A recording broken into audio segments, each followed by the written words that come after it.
I helped a guy that he agreed after we went through the tax event of selling his business, he agreed not to sell it. He was going to, it wasn't a huge business. I think at the time he was doing about 14 million top line revenue. He had 4 employees. He agreed he was going to step way back, and he gave the employees a raise, and he basically ran the business like an investment. And at the time he was netting about $600,000. He went from 14 million in sales. And this is the working on the business part that you guys have talked about a couple of the previous podcasts. When he quit working in the business, he stepped back and he started taking a deep dive on some of the high risk customers they had. And they're sitting out there in the 120-day column. They're thin margin clients. And he said, no, we're just not going to do that. And he cut his top line revenue almost half. And guess what happened to profits? Went up.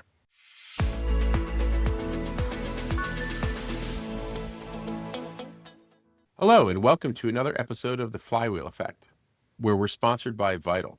Vital is your source for business expertise, benchmarking, and data decision-making to help you step out of your business and start working on your business and really working on yourself. If you're looking for some support, if you're a luxury home service provider or a home integrator, give us a ring, look us up, growwithvital.com. Hey, I'm your host, Brent Sonnek-Schmelz. Matt Bernath, my co-host and partner in the biz, is not with us today, but we have a great guest. We have Bryan Hopkins. Bryan is the founder and CEO of Hopkins Wealth Management Group out in Boise, Idaho. And he has, in addition to helping many wealthy individuals and business owners work through their personal financial management, he's also a certified exit planner and helped work on business transitions and exits for people that make them both financially and hopefully emotionally successful. So, Bryan, how are you doing today? It's a beautiful day in downtown Boise, Brent. We've got winter knocking at the door, but so far it's been a beautiful fall. The leaves are in peak color, and looking out the window, and it's supposed to be 55 degrees today, which is about as good as it gets. Oh, that's awesome. Yeah, here we have Melissa knocking on our door here in New Jersey. The hurricane is throwing up some serious wind the past couple of days, 30 to 50 knots. It's pretty crazy. And I'm jealous about your colors. So we try to spend a lot of time in Vermont in the fall. And this was one of the worst years in the past decade. It was just like, went from green to brown to ugly without any orange and red beautiful. Yeah, what you going to do? It's just nature. So Bryan, as I mentioned, what I think we'd like to get into today is we'll get a little bit more background about how you help business owners and your experience. I think what conversation is going to be useful is really talking about the transition process. What's the exit planning process that people have to go through? And I think more and more with private equity, sales, consolidation, that conversation is important for business owners to understand because it is time consuming and isn't something you can do in a day. So first, what are your chops in this regard? Like, how have you helped people? So, Brandon, it's interesting when you think about the exit planning process, and I've probably helped, 2 or 3 dozen business owners to the finish line. I've built and sold 3.5 businesses myself. 2.5 of those were financially successful, and one and a half of them was emotionally successful. What does that exactly mean? Let's go into that. And it's so interesting. There's a Exit Planning Institute quote that says 75% of business owners who are successful selling their business have, quote, serious remorse, end quote, a year after selling their business. And when you look at that serious remorse on some of the emotional sales that I've had, you've got to realize when you sell your business, it's no longer your business. As entrepreneurs, we get out there, it's my way or the highway. And as an entrepreneur, you can do that. I helped a guy years ago sell his business to a small insurance company with the initials of AIG. And John had built a tremendous business, helped him on just shy of $100 million transaction. It was a fun deal, very profitable for him. I talked to him about 3 months after. He was in the middle of an employment agreement, and he's got to hang around and run this company that he built for 3 years as part of his contract. I said, John, how you doing? And he says, Bryan, I got to remind myself it took 5 miles to turn the Titanic. And as a small business owner, if he wanted to change the color of the toilet paper from white to blue, he'd just go buy blue toilet paper. But Right. AIG, there's only one color of toilet paper, and that's the company ordered toilet paper. And it's going to be that company ordered toilet paper that you're going to use. It's not negotiable. How long did he last at AIG after the sale? He lasted 36 months. And then he went Wow. on to be the CEO of a Berkshire Hathaway company that was in the space that he was in. And ironically enough, Brent, last week I had breakfast with him in Nashville, where I was presenting at a conference on this subject matter. And today the guy's 71 years old. Once again, he sold his business for a truckload of money, so he doesn't need to work for money anymore. And he sits on 5 different board positions, 2 of them are paid, 3 of them aren't. He's having a good time financially, but that emotional transition when he sold his business, and he's not the only one. Once again, I went through the same thing with my business. In the most recent sale that I had, I cashed a fat check, publicly traded company, bought my business. 3 years later, they closed the doors of the business that I sold them, and that was emotional for me. I had built some relationships with some employees and some clients and some vendors, and to watch somebody else take the business that I put a lot of time, effort, and energy into creating, financially, it was fantastic for me. Emotionally, it was not. I had my first similar experience in college, actually. That was when I first sold a few things, but my first sale was in college. My partner and I, roommate, business partner, we started a newspaper. We ran the newspaper in high school together, same high school, went to college in Middlebury and started up a weekly community newspaper, sold ads, had editorial. It was great. Like every weekly for 3 years, I think. And we were seniors, decided to sell it. So we sold this to some sophomores. Not a lot of money, like a few $1,000s. Like which was fine. I think they lasted like 3 issues after that. And it was like, seriously, like we spent some time. We wanted to build something that was going to last, and we thought you guys knew what you're doing. They just didn't have the fortitude to know that they were going to have 40 hours of work on top of their school load and drinking. They were drinkers, and maybe they were smokers too. I think that was really the problem. And it went away. And it was a sad moment when we realized that was gone. But we also didn't have the impetus to take it back either. Yeah, and it's when you think about most businesses, and you just hit, whether it's a small newspaper or whether you make $100 million transaction to AIG, the effort of building a business and what's going to, I equate it to raising a child, and people that have never built a business don't understand that. You raise good, successful children, it's time, effort, emotion, money, and you want your children to do well. Your business isn't a whole lot different. You put a lot of time, effort, money, and emotion into building your business. So you want your children to, on their 17th birthday, you don't want to send them off to a foster home, never to care for them again. You want to see them go out, conquer the world, find their perfect spouse, have children, live life happily ever after. You want to do the same thing with your business. And I remind people when they posture their business for sale, those potential suitors, if you're looking for the fattest paycheck, the answer is probably a private equity group. That may or may not be the best strategic fit for your employees and your customers and your vendors. And if you're looking for something that's going to be a little more gratifying on the emotional side, that process is dating. You're going to spend some time to find the right synergistic fit, people that understand your corporate culture and embrace it, and are willing to continue with it. The people that are willing to treat your employees with the same dignity and respect that you treated your employees, treat your customers with the same dignity and respect that you treated your customers in those matches. You're not going to post an ad on Craigslist and find that answer on Friday and cash a big fat check on Monday and ride off into the sunset. I typically advise people when you're looking to posture your business for sale, 3 to 5 years. And when I was speaking last week in Nashville, I was speaking to a group of financial advisors. How ironic is that? I'm a financial planner, talking to a bunch of financial planners about the process of succession planning related to selling their practices.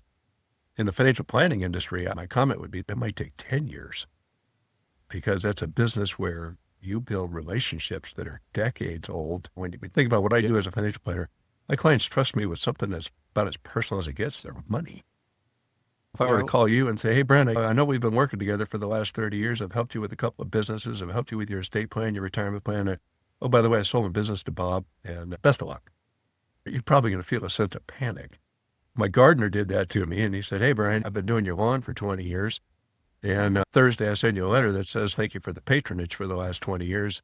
And I've sold my gardening business to Bob, and Bob shows up Friday morning at 8 o'clock, just like Martine used to. And Bob does a pretty good job and hands me an invoice for the same dollar amount Martine used to do my lawn for.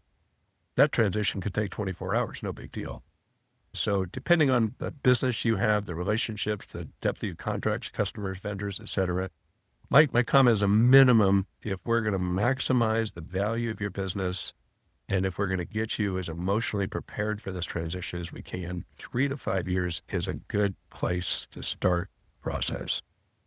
That's good. So I think this is really important point for a lot of business owners out there. The process to prepare your business for sale, if you want to do it properly, maximize value, find a good place for it to live, put your employees, et cetera, in a good position, takes a few years. It's not a 6-month, it's not a 12-month process. Even though those sound like a long time, it's significantly more effort and time than that. So that's something that people don't really realize. Like how often when you're talking to your clients, are they shocked or dismayed at that timeline? Most sophisticated business owners are not going to be. And the majority of people, Brent, that I represent, I've had the one-offs where people have a quick little startup and they take a good idea into a profitable business and then sell it. But most of my clients I've been working with for a long time, so they're end-of-career individuals. And they understand when we come in and start preparing the business, and maybe in the latter part of their entrepreneurial adventure, they got a little lax with the business. Some of the processes aren't cutting edge. Some of the talent that they have might be a little tired. So they understand if we're going to maximize the value for this, we got to put a fresh coat of lipstick on it. We've got to get it all prettied up so that a potential buyer is going to see a really nice value in it. I normally talk to people, if you're thinking about starting selling your business, we're going to start with your personal financial plan, because the sale of the business is cooking the goose that lays the golden eggs.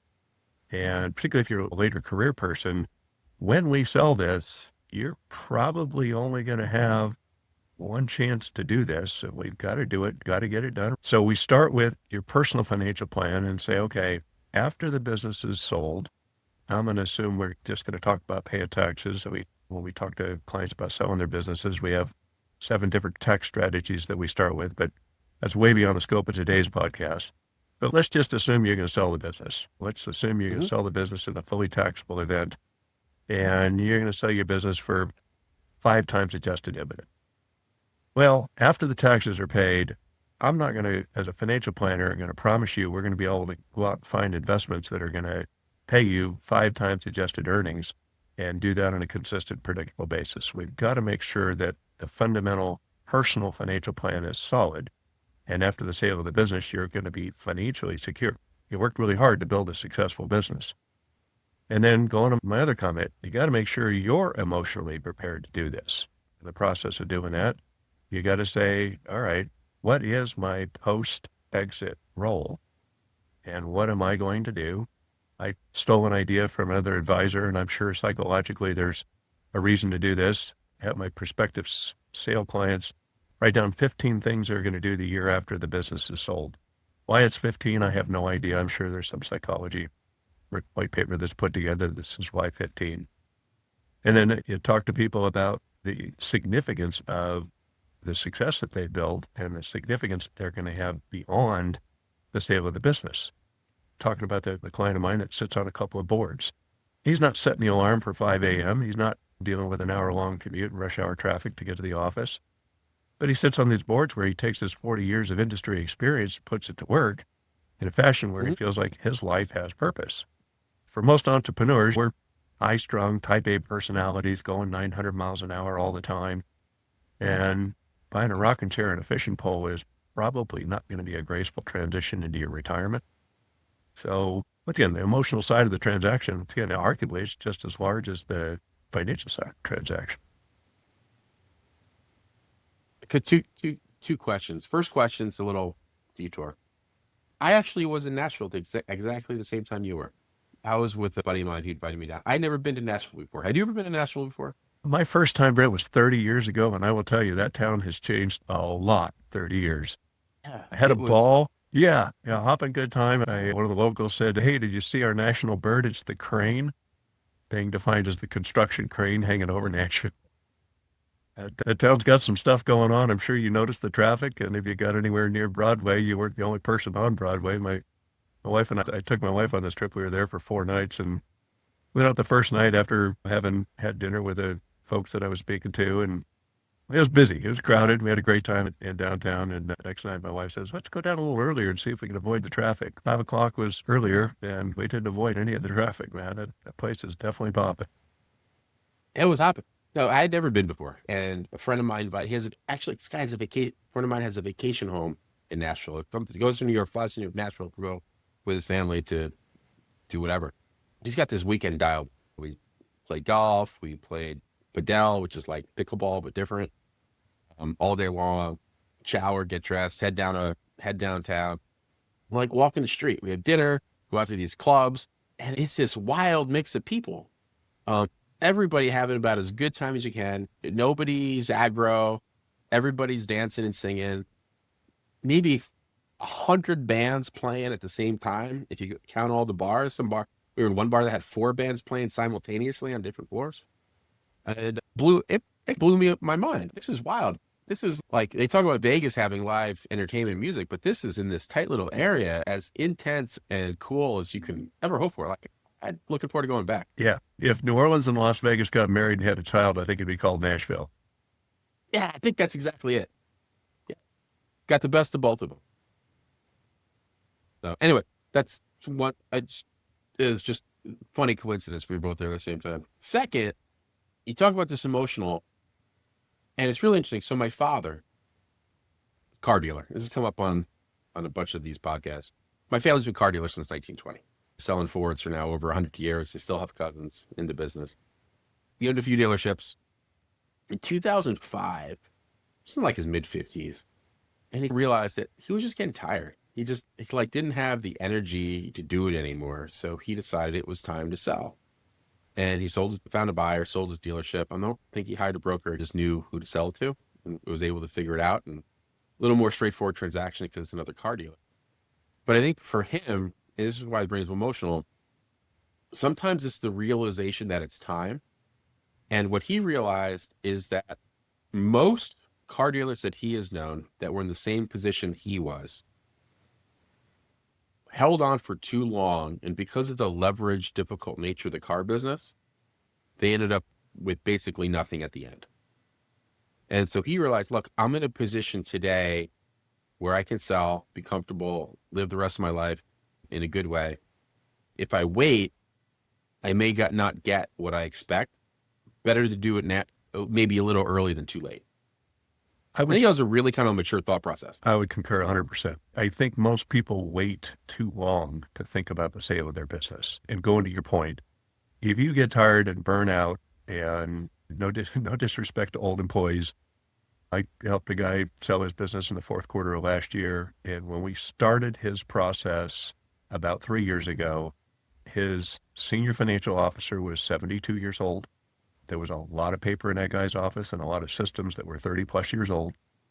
His senior sales officer was 76, still grinding, still posting good numbers. You go out in the warehouse, and once again, there was a lot of paper. They're pulling orders with paper.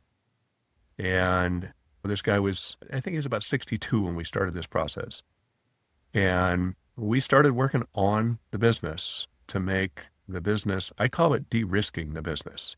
If I were to buy that business with a 72-year-old senior financial officer, 76-year-old senior sales officer, and a bunch of old processes, and if you want to talk about selling your business on a multiple, and you say, geez, businesses in this industry sell from a multiple of 4 to 6, the business I just described is probably a 3.5, because I'm going to buy that thing, and I got a lot of heavy lifting to do as the new owner.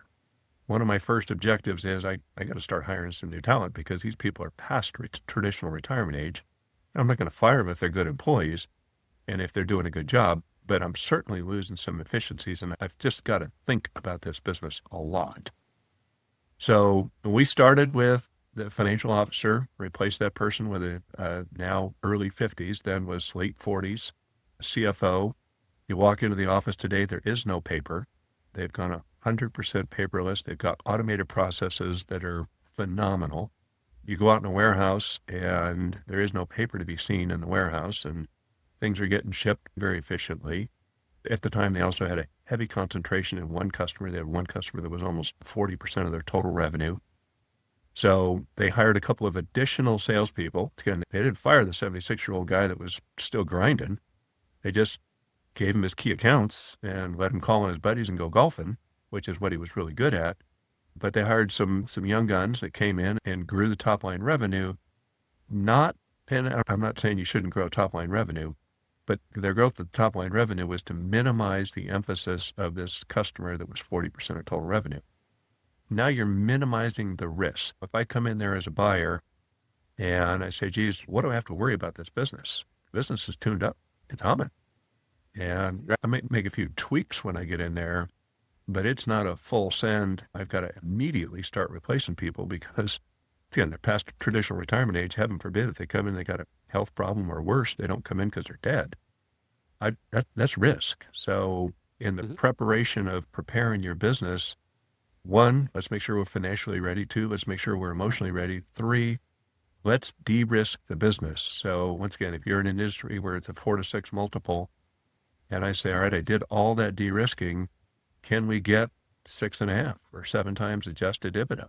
And again, if you've got a low risk, easy to understand business, I would certainly start there and see if you can't move the tail end of that 4 to 6 range up to 4 to 7 and be a trendsetter. No, I think that's great advice. And I think a lot of people don't want to spend the money when they're getting ready to sell to make that happen. That wasn't it. That change wasn't cheap. And unless you're really sophisticated, it's hard to see that you're going to spend a few $100,000, but you might move the needle $5 million. Exactly. But that's hard for, and you're talking a little bit bigger businesses than a lot of our audience. Actually, our audience is more the $5 to $10 million of revenue range, maybe even down to 2.5 to 3, where those changes are just as important, but those dollars are more precious. I think that getting them over that hump is sometimes pretty hard. Yeah. I listened to a couple of your previous episodes. By the way, you guys do an incredible job. And I feel like I'm just echoing some of the things that I've already heard. But yeah, if you take someone making 150, 200 grand a year and say, we got to put 100 grand into the business, shoot, you're talking about taking a 50% pay cut. And again, coming back to the financial part, you got to be prepared to do that. And going to your point, if we're going to sell our business for 6 times adjusted EBITDA, if you spend 100 grand to make it $100,000 more profitable, you spend 100 to make 6, that math works. The question is, are you in a financial, are you in a financial position where you can make that math work? That's a hard question for some people. But I also think this is also a really important point. You're talking in this context, you're talking about with this companies trade to 4 to 6, and maybe this one's at 3.5. I think that misses one really key reality. The businesses that trade at 4 to 6, and then there's some that maybe trade a little less and trade a little more depending on characteristics. But when you're dealing with a lot of small businesses, the most likely scenario is they can't and don't sell at all. So sometimes the alternative is not, hey, I'm going to get 3x or 7x or whatever. It's, is my business worth anything to somebody else? Right. And I think that's missed because you pay attention to the dogs that bark, and the dogs that bark are the ones that sold. What you're forgetting is the 70% that just had to slow down and close the doors. Yeah. That's, if you've ever read a book called The E-Myth, just because you make a really badass apple pie doesn't necessarily mean you should open a bakery. And I see this all the time. We're seeing it a lot right now because the economy's so darn good. If you're a plumber and you just installed a bathtub in somebody's house and it costs $1,500, it took you 2 hours of your time and $500 worth of material. You're looking at that saying, geez, my boss has got it too easy. I'm gonna go out and do this myself. And 2 years later, you got a bunch of new gray hair, you got a bunch of newfound stress, and you might be making a little more money than you did when you had a job. But do you have a business or do you have a job? And one of the things I talk to clients about, when you're posturing your business for sale, we go through all of this work to de-risk it, get yourself financially and emotionally ready. And 3 months before you get ready to put it on the market, you go on vacation, a really long one. And if you can go on a 3-month long vacation and your business isn't impacted, you've got business. If you go on a 3-month long vacation and you come back and your business is closed, you had a job. And once again, your people listening to this podcast, if they weren't interested in growing their business, they wouldn't be listening to this podcast. So you've got to get your business in a position where, if you go on vacation for 3 months, you're checking your email and you're returning phone calls, but you're not making daily grind decisions. And if you are, you've got to be able to say, yes, if I'm making the daily grind decisions and I'm an employee in the organization, once again, coming to some of your clients that are running $5 million businesses, you may not be able to afford to hire yourself for you to go on vacation for 3 months. But you've got to look at your job and pay yourself an arm's length third-party wage, so that if I didn't do this job and I hired somebody else to do it, they would come to the table and work for this organization for the W-2 that I'm taking out of the business. And what's left over is entrepreneurial profit, and that's what you're going to be able to sell. Yep. I think people miss that the market rate salary of the owner is an incredibly important factor for anyone buying a business. It's reality. It's like a buyer does not believe that an owner is going to stay running that business for more than 6 months. I think you just cannot count on it. Someone gets a check, your assumption is that they're checking out. Yeah, correct assumption. And that's true. I could probably see that 80% of the time. For those 36 companies that sold their businesses, how many of those owners lasted more than a year after the sale? 4. 4. 4. So essentially 10%. Yep. And Brent, the one guy that I'm thinking of in particular, and when you're selling your business, by the way, if you're going to stay back and work under an employment agreement, carve that out really well and make sure it's a job you actually want to do. Yeah, this is you don't want to leave all the crappy work that you don't like to do on your list of things that you've agreed to do with a buyer, and you're going to be even more unhappy after the sale of your business. But the one guy that comes to mind, he was the most unassuming salesman you'd ever meet. If you were to meet this guy, first time my youngest son met him, he goes, "Dad," if you told me that guy was homeless, I believed you. Guy had a very profitable business, made a bunch of money, and he was an incredible salesman. But if you think about salesmen, they're normally nice suit, nice shiny shoes, and really articulate. This guy was not that. But he knew his product so darn well, and he'd done this so long, he didn't need to sell anything. If you told him what you needed, he'd show you the best solutions that were available in the industry, and he'd present them to you, and they made perfect sense, so you'd buy from them. So when he sold his business, all the stuff that you don't like to do in your business, he told the buyer, "I'm not doing any of this. I'm going to call on these 7 accounts, and that's all I'm going to do. You're going to give me an inside salesman who's going to make sure all of the orders get fulfilled and all of the stuff gets delivered on time. And I'm just going to do what I'm really good at." And again, he stayed on, worked for a long time. And I think arguably he was happier at the end because all of the stuff, crap, whatever you want to call it, that's associated with running a business, he offed that onto somebody else and did a great job with it. But the majority of the people I see, the biggest thing that I see is a new buyer comes in and they run the company differently than you ran it. And that's really hard to swallow. Yeah. People, it really is. And maybe I'm different. I don't know why it bothers so many people. And it's like my wife's family. They're very, I don't know, sentimental about things. And if they sell a piece of property, like a house, and then within a year or two, the buyer knocks it down, puts an addition on, paints it a different color, like they're upset. Like, how could they change that house? I'm like, you sold it. What do you care? I'm like the opposite. Like, I made the sale. I'm out. Or it's your responsibility, your risk, your whatever. God bless you. Do what you want. I don't know why people get so upset.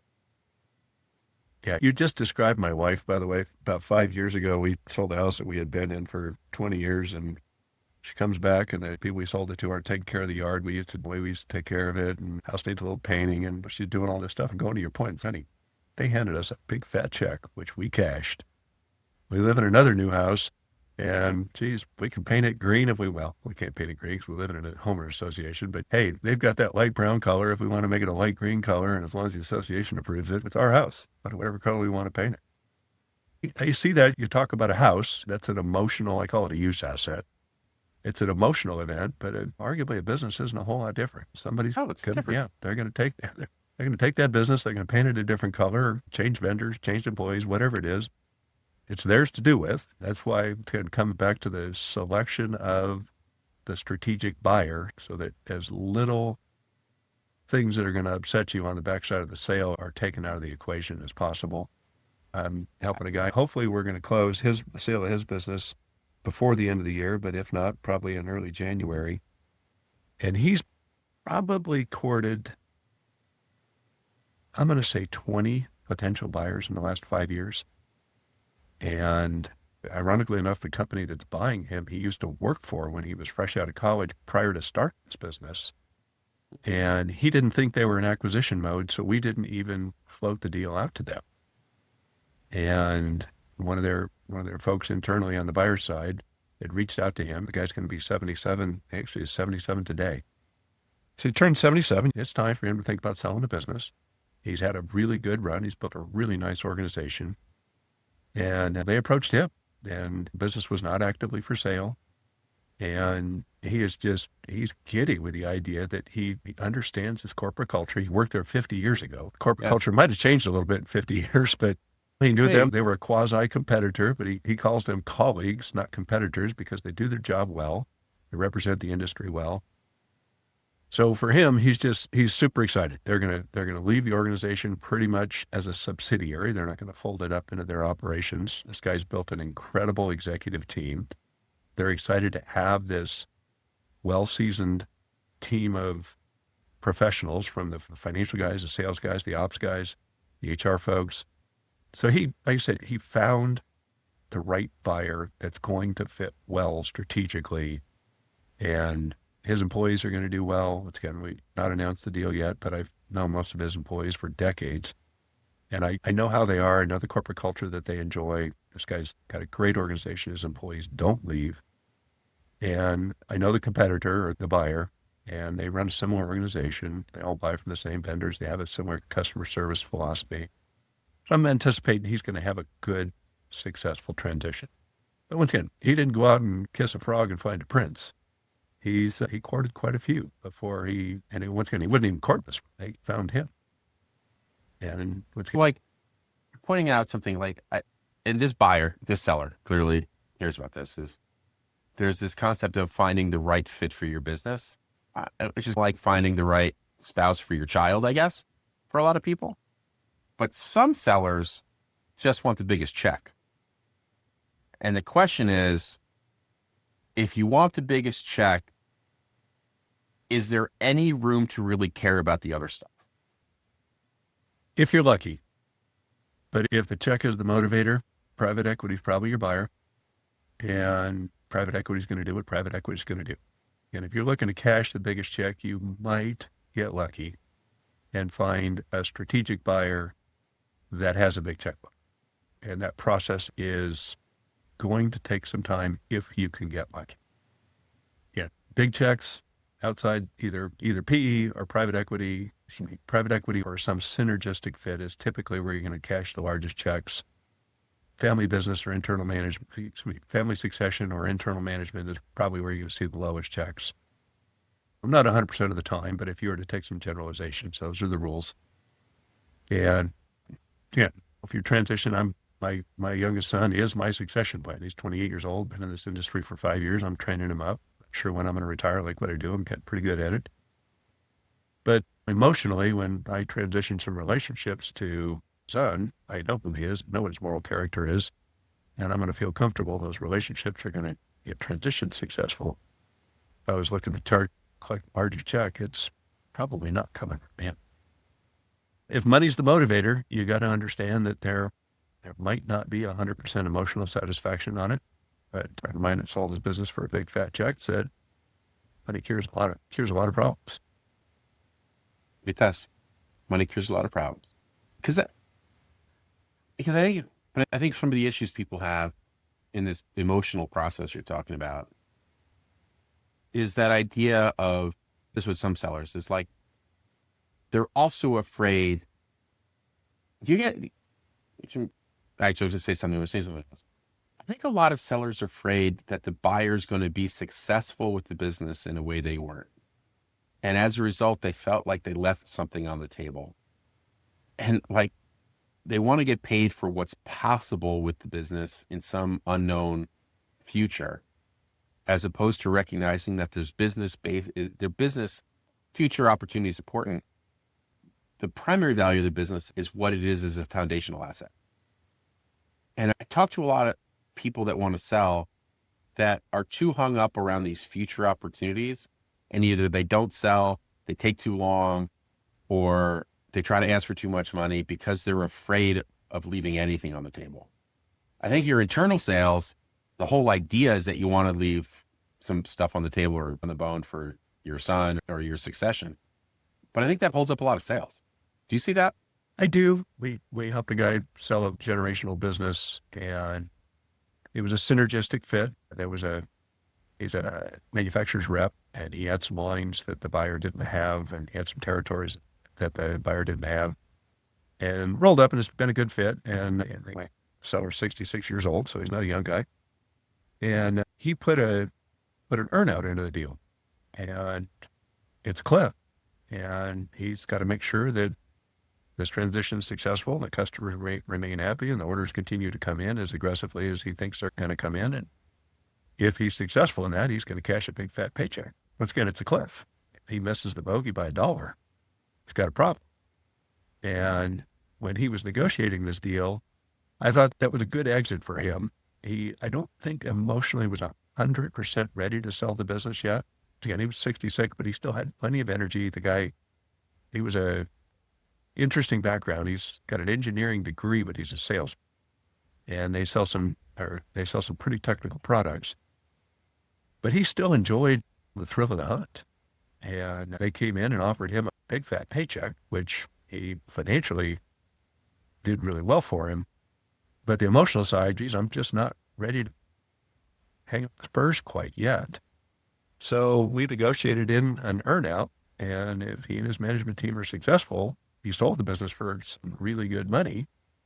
But he had a hard time convincing the buyer that it was, in fact, going to get better. They agreed to buy his history. They didn't agree to buy his future.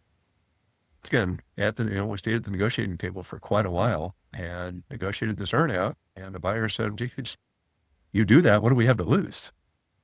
We write you another big fat check. It's good for everybody. We give you the cream, but we still get the whole milk. And by the way, if it's sustainable work, after you cash your earnout check, we still get, that larger top line revenue and that additional profit that you're generating."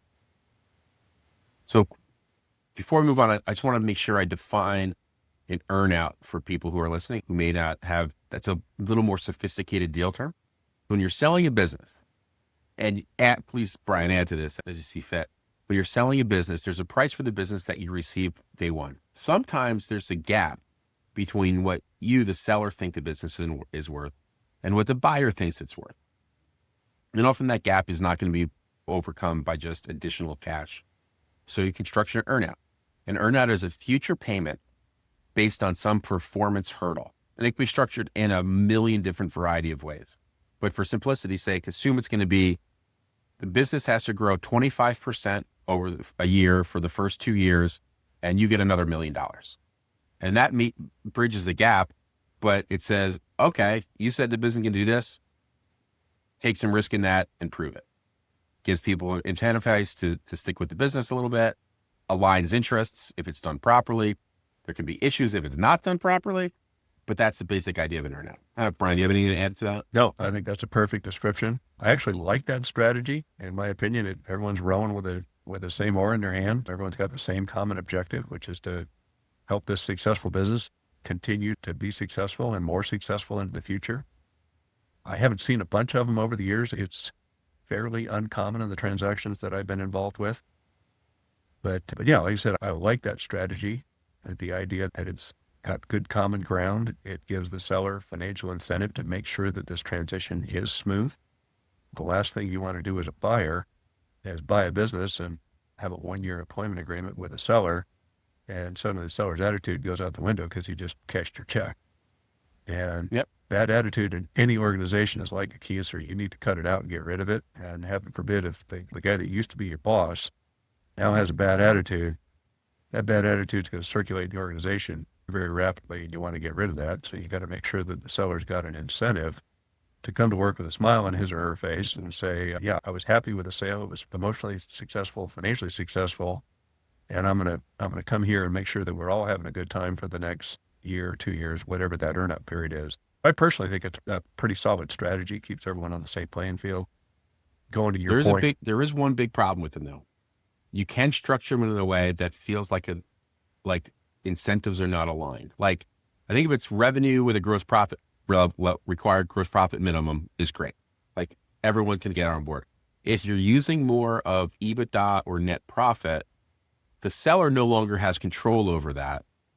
The buyer can, and they believe the buyer can manipulate that number such that they don't earn their earnout, even if they're really delivering what they said they were going to deliver. So it's really important to structure an earnout in the right way that is aligning as opposed to divising. Absolutely. Absolutely. I was going to attack that from a little bit different angle, but you hit the nail on the head. Yeah. That buyer comes in and says, hey, we're going to move you from Class C building into the 12th floor of the Wells Fargo Center in downtown Boise, and rents $42 a foot. You used to be paying $22 a foot, and suddenly you've got this added thing that's hitting your P&L. Or what I see, if it's a larger buyer, they come in and they add corporate burden, this mystery number that some accountant in some cubicle somewhere comes up with, and they hit you with 24% corporate burden. You're like, what the heck is this? This is a privilege of having a larger organization over my smaller organization. And how do I quantify that? How does that actually impact my earnout? And going to your point, if it's sales and GP, that's easy to measure. Yep. Yeah, I think people it's something that people fall into without even realizing the pain. Yeah. And this is actually where good advisors come in. If you're a good advisor and you know how to think about earnouts properly, you're never going to let that profit issue come into your earnout. It's going to be a lot more straightforward. I think people who do it with poor advisors or with no advisor, they get themselves in trouble. And that sales versus GP rate. I'm not a salesman. I'm an accountant by my first occupation and training. If you tied it just to GP, a bunch of years ago, I helped a guy that he agreed after we went through the tax event of selling his business, he agreed not to sell it. He was going to, it wasn't a huge business. I think at the time he was doing about 14 million top line revenue. He had 4 employees. He agreed he was going to step way back, and he gave the employees a raise, and he basically ran the business like an investment.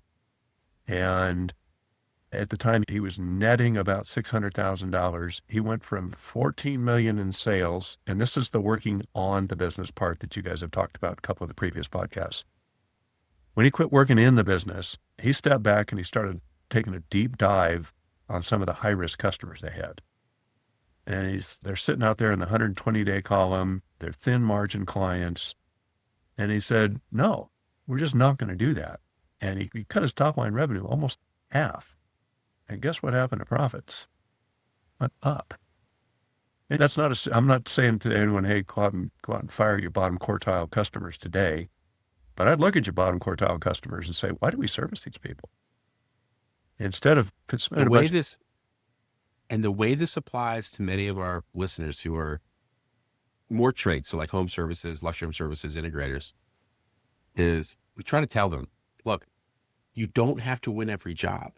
You only want to win the profitable ones. Because you say and here's what happens. I'm so busy. I have all these jobs I'm working on. I'm like, okay, so how much, but I'm also not making any money. It's like, I'm too busy to make money. I'm like, okay, how about you take 75% of the jobs and you just you don't bid yourself down on some of them, and you actually have a second to breathe. And by the way, you're going to make even more money. It is so common. That scenario is like I had a business partner doing home renovations and stuff, and he couldn't help himself but to bid against himself from the second it started. And I finally said, just let me do it. Just let me deal with this. And it was so much better. Years ago, I was a partner in a little bit larger firm. We had 3 partners, 20 employees. And we would manicure our client base as anybody should. And I would joke with my other two partners, it's every time I fire a client, I go out to lunch with one of my top five. And your top five clients, customers, whatever we call them, they're going to probably hang out around other people pretty similar to themselves. In the business where most of these listeners are, somebody just spent a bunch of money doing a really nice build and you were part of that process. You don't hand them that final invoice and never come back. You probably touch that person, you send them birthday cards, you keep in front of them, maybe 2 or 3 months after the job is done and you've cashed your final check, have a follow-up phone call with them and say, hey, I want to walk the job again and make sure everything's working according to your expectations. That's customer service beyond their expectation. When they're down at the country club or the golf course or wherever they're spending their time with their other affluent friends, your company's name comes up, they got really positive things to say. If you've had that follow-up event after the deal is closed, I'm going to say with a high level of confidence, that is not going to go unechoed. Awesome. Versus that customer. So they were, that customer that had 47 callbacks on you. You made $1.25 on the whole project. You sprouted 4 brand new gray hairs. And so that customer says, hey, I sent your name out to a friend of mine. Put a big yellow flag in front of that customer because it's probably going to be a person pretty similar to the one that you just finished with. couple things in our little talked about earlier, not in the session, but prior, is about minimizing risks. And you mentioned that that's an important part of this process. What do you mean by that? There's all kinds of different risks in business. Customer concentration is a big one. And I realize most of the folks here are probably not in that element, but if you've got customer concentration, one customer accounts for 40% of top line revenue, that customer leaves, you've got a completely different business. Vendor concentration. Well, if you say, hey, we're only getting product from, and we only have buying relationships with 7 or 8 different lines. We went through COVID. What if you can't get product? Your business is going to be in a tough way. Making sure you don't have concentrations that are too specific in your vendor lists. If you're using subcontractors, similar issue there. You don't want to say, all right, I'm using electrical contractor as one of my subs, and he's a one-man shop. He does really good work, and he gets sick. What's your plan B? You got to make one. You got to make it on the fly. Making business plans on the fly is probably not going to be the best business plans.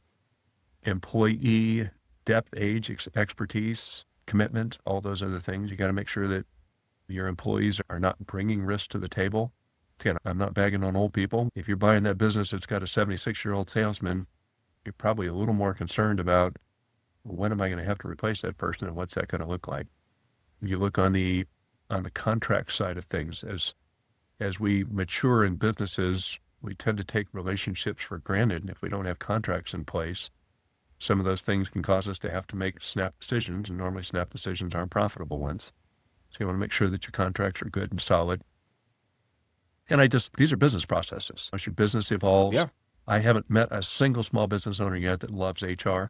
If you were to ask me my least favorite thing of being a small business owner, HR is at the top of the list. You need to get your systems in good, solid working order. HR is another one of them.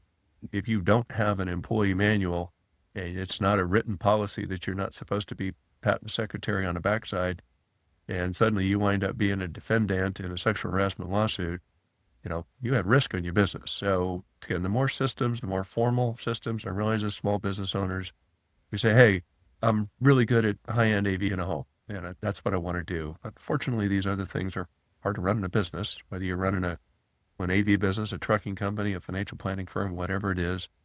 We put these systems in place so that you say, there is a written policy that says we don't pat the female colleagues on the backside. We don't wind up being defendants in a sexual harassment lawsuit, or to say, hey, we insured around that risk. We've got an EPLI policy in place. And if that risk comes, the business isn't going to be subject to a $50,000 financial exposure plus legal fees. So again, just looking at the various systems in your business, 4 or 5 silos, every business has them. What are you doing to minimize your sales risk? What are you doing to minimize your ops risk? What are you doing to minimize your people risk? What are you doing to minimize your financial risks? And you look at these and you take them independently and you say, all right, I normally start with sales because that's where the top of the financial statements start. What are we going to do to minimize our sales risk here? And figure out what those risks are. Every business is going to have a little bit different matrix on our KPIs on them. What is it? And then say, all right, we got sales taken care of. Now let's move down to P&L, all right? What are we doing to minimize our COGS exposures? What can we do to make sure that what if asks its question, we have an answer to? I think this discussion is so underappreciated by business owners because they're in their business and they don't view them as risk. It's just the way they work, and they understand this guy, that guy, whatever. But if you're a buyer and you look at 40% customer concentration, or everything's dependent on one vendor, or you got a bunch of really old employees in key positions that probably don't survive the sale either because their loyalty is to the seller, you might not buy that business, even if it's a great business at all. Like, I know a lot of buyers who, if you have 40% customer concentration, that's just a no. That's out. See ya. Bye. Yep. So now you've limited your pool of buyers just because you know the guy who's your customer and you trust him, but you're the only person who is capable of trusting him. No one else can. It was interesting, but I know we're cutting up on a time issue here, but we talked about earnouts. We didn't talk about holdbacks. Yep. And I've done a lot of deals. Oh yeah, holdbacks are huge. Yeah, I've done a lot of deals with that 40% customer concentration. Geez, if I come in and that customer's solid in 2 years and I lose it in year 3, that's on me, not on you, the seller. So if we said, all right, this is negotiation 101. What does this company look like without that largest customer? You pop some data into Excel and you put some matrices together and you say, all right, company made $10 with the customer. It makes $8 without the customer. I'm willing to buy based on an $8 recurring recurring profit. And then you say, and if the customer stays around, yeah, I'll give you a 1 year or 2 year holdback, and we'll put that in an escrow account somewhere. And at the end of month 12 or month 24 or whatever it is that you negotiate into the deal, so that you have a deal that might, with a little coaching, not have gotten to the finish line, but with some coaching, you get a business that actually transacts. And sellers hate holdbacks. Sounds like you've got a good method of teaching why sometimes they're necessary. The other piece I want to know how you deal with this, and I think your sellers are a little more sophisticated. Smaller buyers mostly, they're like, I want to sell my business, but I should be able to keep my receivables because they're mine. I already sold those. As opposed to they're part of a business going forward. Do you get that? I get that a lot. And it's interesting, Brent. Industries go through fancy new buzzwords. The net working capital rolling 12-month model is a vogue thing that buyers are looking at. And I don't care what the size of the business is. You want the sale to be successful. So we don't want to bleed all of the equity out of the business and hand the new buyer a balance sheet that's not going to be successful. If it's a finance deal through SBA or whatever, and I'm not minimizing the work that bankers do, but your banker, your business partner, and call them what they are. You're not going to be a business without your bank if you require some type of financing. But your banker is going to tell you how much working capital you need to have for them to feel comfortable that this is a working deal. So if you come in and say, all right, this is just a good old-fashioned asset sale, I'll sell you the inventory, I'll sell you the rolling stock, I'll pay off all the payables, I'll pay off all the loans, and I get to keep my receivables. That's particularly in a smaller transaction, smaller being defined as $50 million and below. I see that being pretty common. On a stock transaction, where the seller, and typically in the stock transactions, those are typically a little bit larger. And that's where the buyer is going to come in and you're going to negotiate that net working capital model. And if you've said, hey, this business can get by with $2 million of retained earnings and you got 2.5, fantastic. You get to take a $500,000 distribution as part of the sale process, and it is what it is. If you got a $2 million net working capital obligation, you got 1.5 in there, you need to figure out how to get $500,000 into the transaction, or you can take a $500,000 haircut. Put money back in. Yeah. So one last point, I think because we're pulling up on this hour, you also said something about the rise from success to significance. And I think that's when we're walking through your kind of process of thinking about exit planning, which includes preparing yourself financially, the emotional side, getting the business ready, understanding timing, risk, post-transaction roles, etc. Your last point is this concept of rising from success to significance, which to me is a really interesting statement.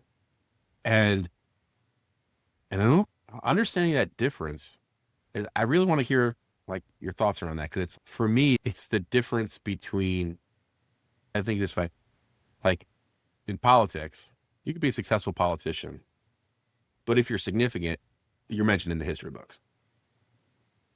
And that's the difference. There's a big difference between those two. Yep. Yep. So if you're getting ready to sell a business, you're by definition financially successful. So the idea that it's not about working for the dollar anymore. And as business owners, unfortunately, we describe ourselves oftentimes as our business. I had a next door neighbor when I was living down in California, and he had built and sold the same business 3 times. And the last time he sold it, it was a fat paycheck. But he was the kind of guy you'd say, "Hey, Brent, how you doing?" And his answer would be, "Top line revenue is up 22% this year. We just made this really strategic acquisition." "Hey, Brent, I didn't ask how the business was doing. I asked how you're doing." So when we rise to significance and you say, all right, what do I do that makes an impact on the people and organizations around me that I care about? And once again, I've got 35 years of experience doing what I do. And the idea that if I retired, I just take that experience and put it on the shelf and let it rot is not a good thing for anybody, including myself. Some things that I've done, and I'm not ready to retire yet, but I realized that day is not too far off. I've taught college part-time. I've taught managerial accounting and personal finance. Oh, I know what Management Connect too. Yeah. And I don't do it for the money. God, trust me, I cash the paycheck that the college gives me. But I tell the students all the time, if they'd pay me 4 times what they're currently paying me, I'd probably give up my regular job and come do this because it's a lot of fun. I sit on a scholarship committee. I'm on the finance committee at my church. So these are things where I'm not working for the financial elements of it, but I'm doing something that's significant to my core value system. And once again, it just takes your expertise and the person that you've become over the years, and you say, all right, things that are significant to me are. And if you ask most people, what are the top 5 priorities in your life? Most people pretty quickly can rattle those off. And you say, okay, if you didn't need to get up and go to work 40 or 50 or 60 hours a week, how could you better your commitment to those causes with your time? And that's the significance part. I think that's awesome. And I also feel that pretty much no one who sells a business does that prior to selling the business, unless they're told to by you. 100%. And I also know that there's a lot of business owners that once they sell their business, they feel completely lost. They feel undervalued, and they're not sure what to do with themselves. So they sit on the couch watching TV a lot, or maybe they play golf, but there's only so much golf you can play in a week. But if they had that conversation with themselves, what matters? What's going to float my boat when I'm not doing it for the money? Where am I going to get involved? Where am I going to get a change? And maybe it's, hey, take your money. You're going to be a mentor, an investor, and whatever. And you're going to be sit on boards like your other guy, or it could be working at your church. It could be I want to mow everybody's lawn on my block. It could be whatever. I really love mowing lawns. Man, that's a powerful conversation that I think would also make people a lot more comfortable with that sale process. That's the emotional side of the transaction. Yeah, that's perfect. I love that. I want to build an exercise around that, Bryan, like that we give to people or share or help people work through as they are thinking about what selling a business would look like a little more detail than just like having this like a 2-minute talk, but 2 or 3 pages of this is your process, and let's work through this and go down this road of discovery, a personal discovery, when your entire reason for being is no longer the business that you built from scratch. That's a graceful exit. Yeah, let's do that. Cool. Bryan, this has been an awesome conversation. I've enjoyed it. I think that was a great ending to this too. I think we got to follow up. Let's do it. But first, if people want to get a hold of you, how should they do so? Oh, absolutely. You can hit us on the internet. We're at hopkinswealth.com, and you're more than welcome to give us a call. It's 208-510-6200. I'm based out of Boise, Idaho. We have clients in about 30 different states. So if you say, hey, I'm nowhere near Idaho, I don't think this guy's a right fit for us, We're helping a guy sell a business in Montana right now. We helped a client last quarter in Michigan. Got a couple of clients in process right now in Southern California. So again, hopkinswealth.com, 208-510-6200. We'd love to see if we could potentially help you and if we'd be a good fit one for the other. Cool. Thank you, Bryan. Really appreciate your time here. Appreciate it, Brent. This has been great. And as always, this has been the Flywheel Effect. If you enjoyed this episode, please give us a like or a follow, or share it with someone who you think will find it valuable. Until next time, I'm Brent Sonnek-Schmelz. Thanks, everybody. Thank you for tuning in to the Flywheel Effect. Our journey through the intricate world of luxury home services continues to be fueled by your passion for excellence and innovation. If you found value in our conversations today, don't forget to follow us wherever you get your podcasts. More insights and resources. Visit us online at growwithvital.com. Until next time.